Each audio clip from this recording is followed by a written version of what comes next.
The Joe Rogan Experience. Yeah. Now, what is it with MMA? What are the big nationalities? That's a good question. Russians? Russians are murdering it right now. There's a lot of badass Russians. Wherever life is hard, you're going to find fighters.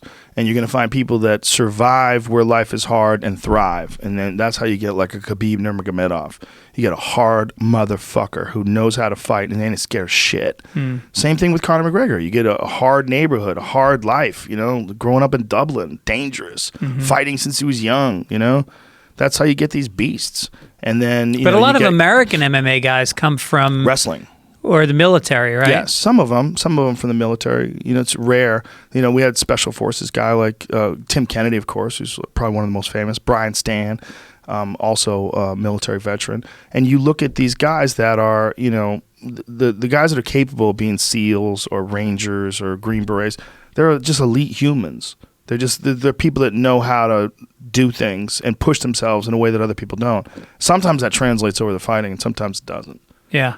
Sometimes they just don't have the physical capability of it. Like they might have the mindset to survive war and the ability to get through buds and to get through grueling physical training, but you ain't beating John Jones. Like there's levels to this thing. There's genetic levels. John Jones has like some of the best genetics ever, and then uses them as good as anybody that's ever existed.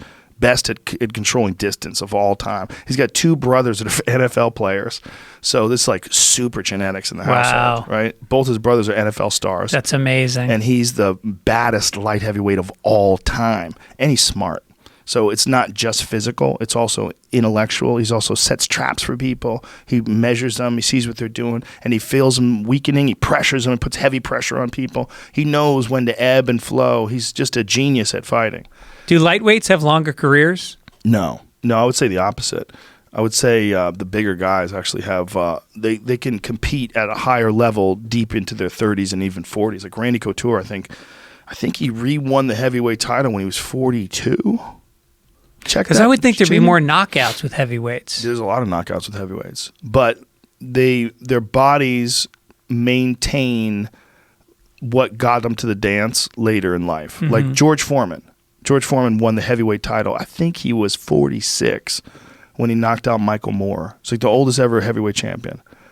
And that's just unheard of at welterweight. You're not going to see 46-year-old welterweights winning the world title against Earl Spence Jr. or someone like that. You're just not going to see that. He's 43. He was 43? Randy was, yeah.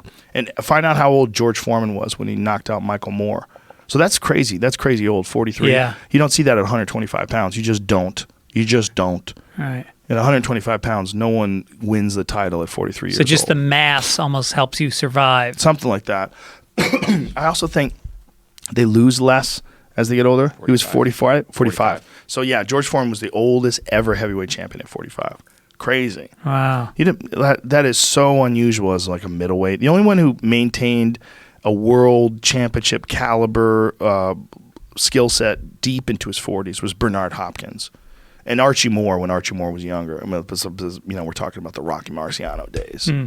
That was he fought deep into his 40s as well, but he was just like a real crafty veteran. He actually also trained George Foreman, which is very interesting. So like that crafty veteran trained George Foreman to be a crafty veteran, and maintain his power. He had a real unusual. I don't know if you remember, but George Foreman used to almost like put his hands up like he didn't know how to fight. Like, don't hit me, don't hit me, don't hit me.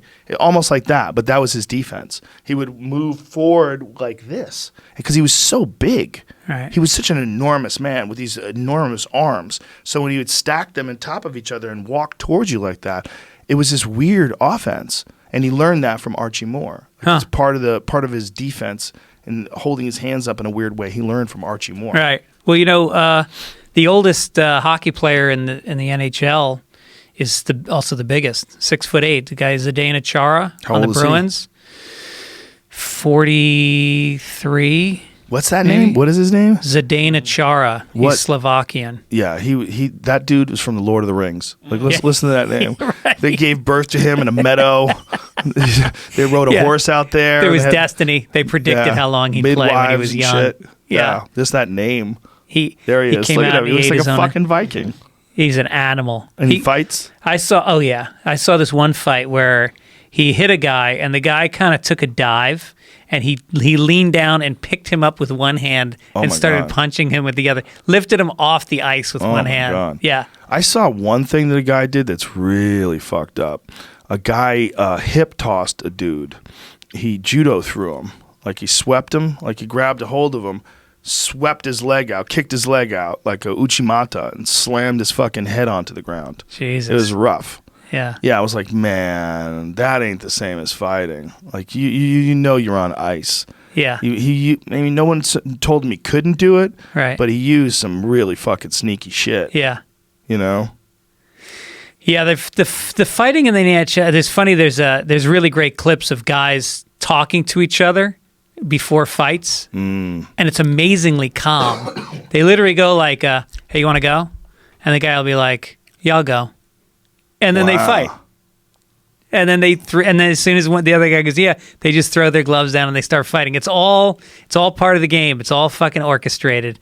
And there's players that fight and there's players that don't. And if you're on the ice with another goon, then it's expected that you guys are going to fight at some point. Jesus. Yeah. What a crazy way to make a living. Bare knuckle fighting on slippery floor. Yeah, but they don't get hit that much because they get the jersey up. They do. They get hit enough though. Yeah. I've been watching dudes who have skills now. You're seeing way more guys who have boxing skill doing this. Like guys who like land like short uppercuts and left hooks where you're like, oh my God, that guy turned that punch over. That guy knows how to punch. Yeah, there's not as many overhands where you're doing with the overhand is hitting the guy in the helmet with your fist. Yeah, the flailing. Sometimes you don't see that. Sometimes you're seeing guys who throw fucking straight punches. You're like, oh. Right. You don't know how to fight, and then this guy knows how to do that while he's on. Yeah, this one. Look at this. Boom, boom. See a Ovechkin knockout for those at home. Whoa. Yeah, that's a good KO. While he's and then he gives him one while he's going down, and then he goes down. He's out cold. Yeah. Boom, boom, bang. He's knocked a few guys out. Oh, yeah, he punches right from the shoulder. Oh yeah, that guy can punch. You're punching in the face while he's punching you in the face too. It's chaos. It's a terrible way to punch people. Not only a great fighter, one of the best players in the league, and a great fighter. Yeah. Wow, that's a crazy sport, man. It doesn't get enough love. Yeah. Get the average person to name a famous hockey player who's currently playing. I know. This is the same guy. This crazy thing happened this year. This is an insane video to watch. I can't show it.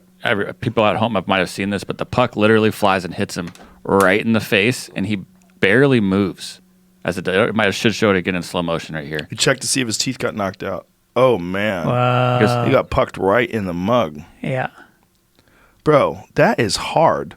Wow, that guy can take it. Fuck hitting that dude. This is insane. Dude, do you know the fucking Bruins? And they actually dropped game 1 last night against the Blues, but the Bruins are set to win the Stanley Cup, which means Boston will win the fucking Super Bowl, the World Series, and the Stanley Cup in 1 year. And remember when we lived there, they couldn't win shit. No. It was like they had such an inferiority complex. Yeah.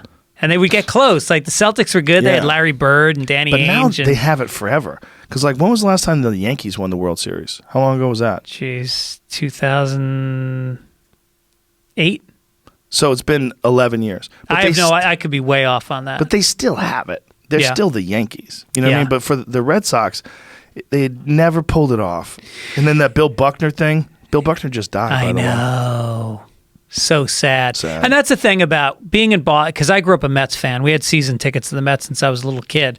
And so when they got into the World Series and I was going to school in Boston, surrounded by massholes watching these fucking games.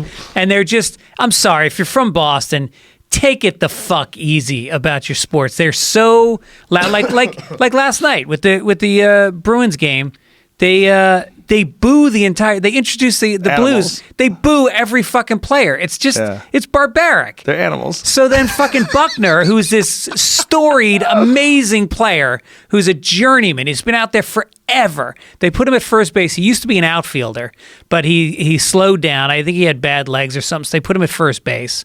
He gets a fucking ball hit to him. It took a bad hop. Watch the video. It took a bad hop, and he missed it. And there were death threats.